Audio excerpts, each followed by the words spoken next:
বলছে কিনা হিন্দু রাষ্ট্র করবে। আমি হিন্দু, আমি বারেন্দ্র ব্রাহ্মণ, আমরা কি হিন্দু ধর্ম তোমাকে লিস্ট দিয়েছি? এই দিন দেখতে হয়েছে যে মোদির মতো প্রধানমন্ত্রী ভারতবর্ষের সিংহাসনে বসেছে।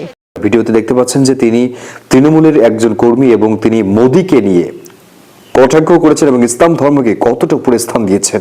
25 কোটি মাইনরিটি মুসলমান সম্প্রদায়ের লোক, 5 বার মাথা তারা এই মাটিতে ঠেকে, আর তাদের বলছে কিনা আজকে পাকিস্তানি, আজকে রোহিঙ্গা, আজকে বাংলাদেশি। আজকে মোদি যদি একদিকে হয় তো অন্যদিকে গণতন্ত্র, মোদি যদি একদিকে হয় তো অন্যদিকে সংবিধান। মোদি বনামকে আজকে আমি বললাম এনিবডি বাট মোদি, মোদি ছাড়া যে কোনো কেউ।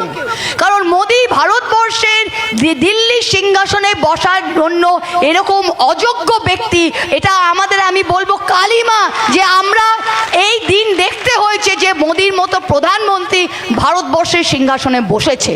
ছি ছি ছি ছি ছি।